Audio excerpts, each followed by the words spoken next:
আমাদের প্রশ্ন ছিল যে হাদি কেন টার্গেট।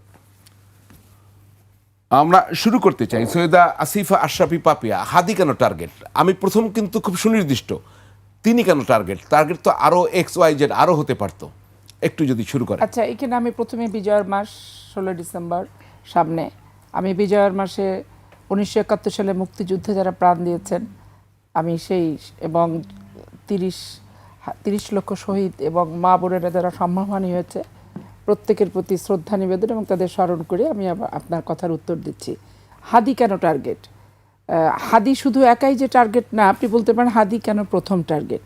এটা প্রথম বিষয় হচ্ছে যে হাদি হচ্ছে খুব স্ট্রেইট ফরওয়ার্ড একটা ছেলে এবং খুব তার মানসিকতার যে বিবেকের স্বাধীনতা বলতে যেটা আমি বুঝেছি, মানে ওর সাথে আমার 8-10টা টেলিভিশনের টক শো করতে যেয়ে এমনি টক শোর পর্দার অন্তরালের যে কথাবার্তাগুলো এগুলো দেখে শুনে যেটা বুঝেছি যে খুব মুক্তিকামী, স্বাধীন চেতা, নির্লোভ এবং একটা সৎ ছেলে, যার একবারে প্রত্যাশা হচ্ছে যে রক্ত দিয়ে জীবন দিয়ে হলেও বাংলাদেশে একটা স্বচ্ছ, সৎ এবং নির্লোভ রাজনীতি প্রতিষ্ঠা করতে হবে। এখন স্বাভাবিক কারণেই ও যেভাবে দেখেন, ও কোনো দলের নমিনেশন চায় না। ওর প্রথম থেকে টার্গেট আমি স্বতন্ত্র ভোট করে দেখবো যে আসলে এখানে স্বতন্ত্র যেতে যায় কিনা। আমি ওকে জিজ্ঞেস করছিলাম যে তুমি ওই জায়গা থেকে কেন করবে, বলে আপা ছোটোবেলা থেকে ওই জায়গায় হাঁটা ছেলে, ওঠা বসা, ছাত্র জীবন থেকে সব কিছু মিলায় মেশায়, সেই কারণে হচ্ছে আমি ওই জায়গাটাকেই বেছে নিয়েছি যে আমি দেখব, তো কোনো দলের নমিনেশন আমি নিব না।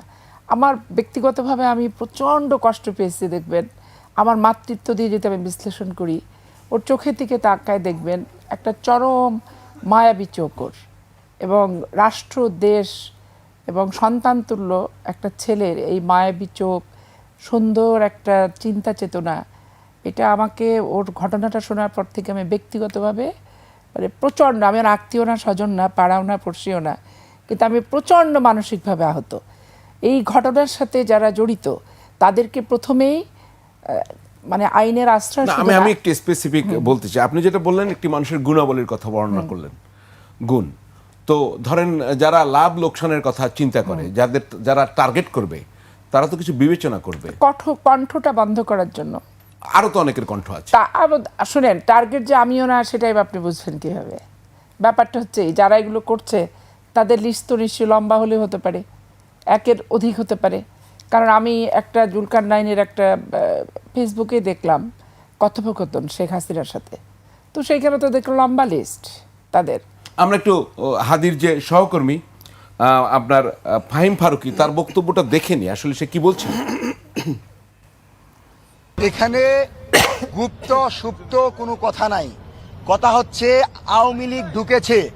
আপনি যদি দেখেন তারা 2 সপ্তাহ যাবৎ প্রচারণা টিমের সাথে জড়িত। তারা সেন্টারে আসে, যেটা হচ্ছে বাংলা মোটরসে, তো সেন্টারে সবার জন্য বসার সুযোগ আছে। তারা সেখানে আসে এবং তাদেরকে যখন মাস্ক খুলতে বলা হয় তিনি বলে তার প্রবলেম আছে। এবং শরীফ ওসমান হাদি ভাই খুবই মানে যেটাকে বলে মানে উদার মনে, সেজন্য তিনি তাদেরকে সন্দেহ না করে নির্বাচনী প্রচারণার যে টিম সেটাতে নিয়েছিল। এবং জুমার নামাজে, মানে ওই দিনের ঘটনা যদি বলি, জুমার নামাজের পূর্বেও তারা শরীফ ওসমান হাদির সাথে ছিল। শরীফ ওসমান হাদি যখন জুমার নামাজে প্রবেশ করে, সেই 2 জন ব্যক্তি অর্থাৎ যিনি কিলিং করেছেন এবং যিনি বাইক চালিয়েছেন, তারা বাহিরে অপেক্ষা করে যে শরীফ ওসমান হাদির গতিবিধি লক্ষ্য করার জন্য।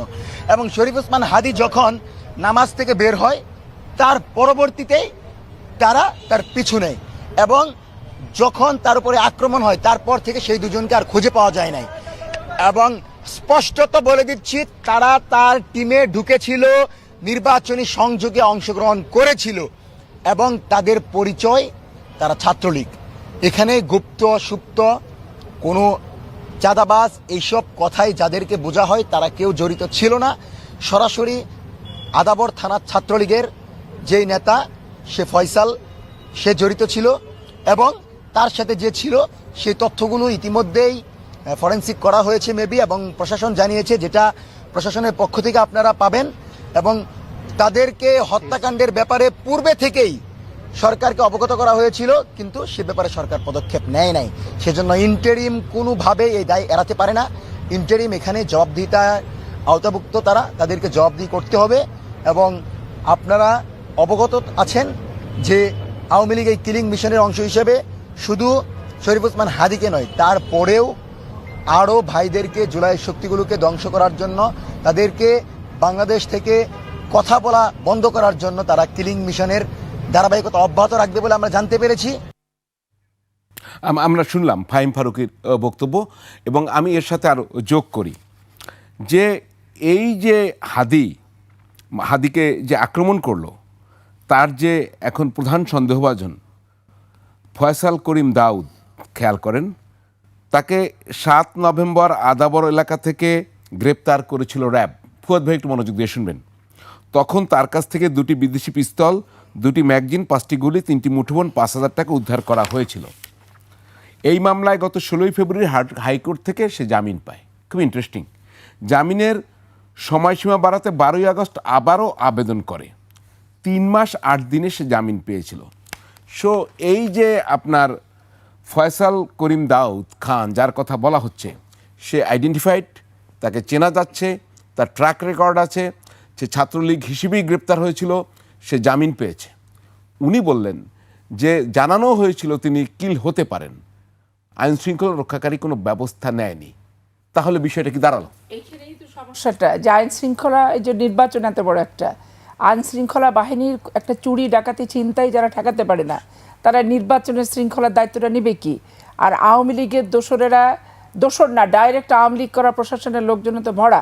তো এই প্রশাসনকে নিয়ে আপনি নির্বাচন কি করবেন? আবার আওয়ামী লীগের দিকে আপনি তাকায় দেখেন যে তারা জীবনে কখনো কোনো নির্বাচন বর্জন করার ইতিহাস তাদের সেভাবে নাই। তো তারা এই নির্বাচনে তো তারা যেহেতু আসতে পারছে না, আবার এই নির্বাচন হতেও তারা দিতে চাচ্ছে না, যার কারণেই তারা এইভাবে ধরে ধরে ভোকাল, দেশপ্রেমিক, সৎ, ভারতীয় আগ্রাসনের আধিপত্যবাদের বিরুদ্ধে যারা সোচ্চার, তাদেরকে তারা টার্গেট করেছে। আসবো আপনার কাছে।